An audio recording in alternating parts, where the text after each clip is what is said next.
No one saw how hard that one sentence hit him, not even the person who said it.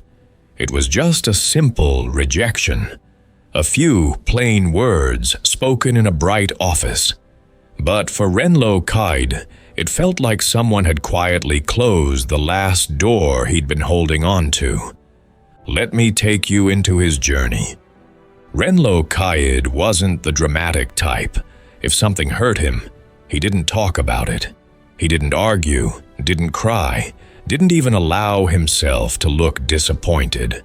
He just swallowed it and kept moving, because that was the only surviving skill life had ever taught him. He grew up in a house where silence wasn't peaceful. It was a warning.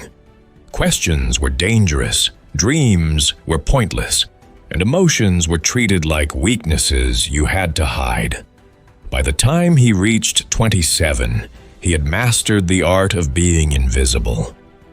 Not because he wanted to be, but because that was the safest way to exist. That morning, he walked into the interview room holding a file he had checked so many times the edges had softened.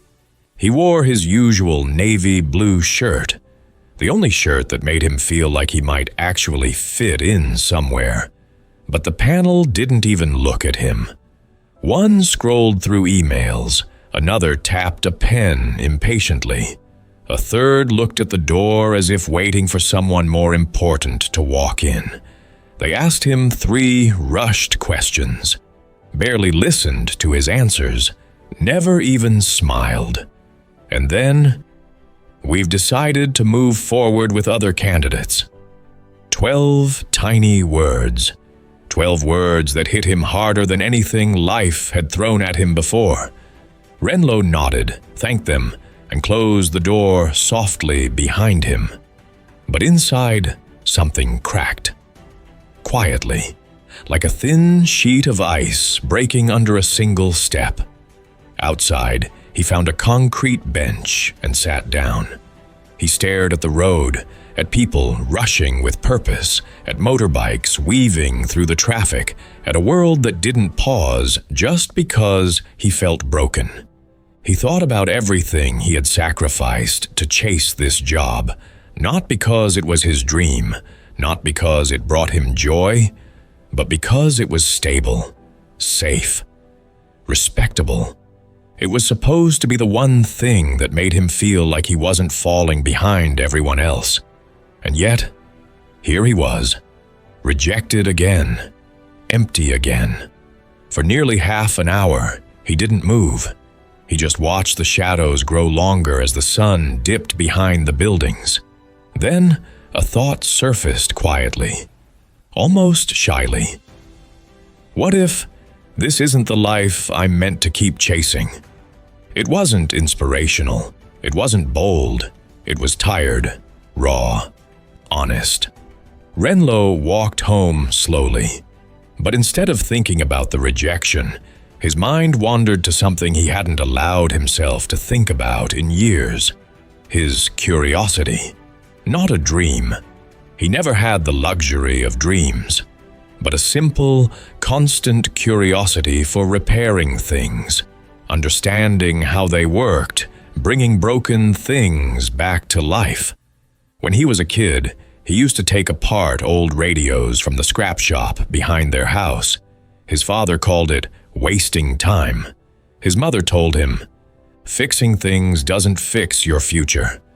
But Renlo, he loved it anyway. It was the only time he felt capable of anything. That night, after the rejection, he walked into his small storeroom, a room he only used to dump old stuff, and found the dusty toolbox he hadn't touched in years. It felt strange to hold it again. He opened an old electric kettle that had stopped working. 3 screws, 1 loose wire, a burnt-out fuse. 15 minutes later, it worked. For the first time in a long time. He felt something spark inside him. The next day, he repaired a neighbor's fan for free. Then someone else asked him to look at a microwave.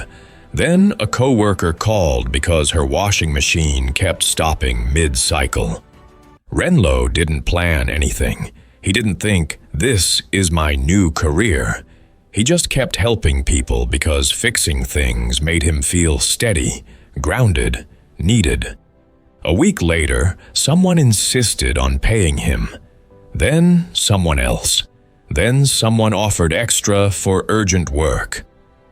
2 months passed, and Renlo realized he had unintentionally created something he never had before. A place where he belonged. People trusted him, not because he had a degree or fancy skills, but because he genuinely cared about solving their everyday problems. He didn't have a shop. He didn't have a signboard.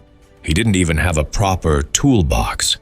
But he had something more rare, a purpose that didn't depend on someone else's approval. Within a year, his work had grown so much that he opened a small repair workshop. Nothing big, nothing flashy, just a narrow room with a counter, a table, and shelves lined with tools. But to him, it felt like standing inside a life he built with his own hands. One random afternoon, while walking back from lunch, he passed the same office building where he was rejected. He stopped and looked at the glass doors. He didn't feel anger or regret or bitterness. He felt gratitude. Because that rejection didn't close a door, it shifted him toward the doorway he was meant to walk through, the one he never would have seen if someone hadn't told him no. Sometimes the life you're desperate to get isn't the one meant for you, and rejection is just the push that helps you find the one that is.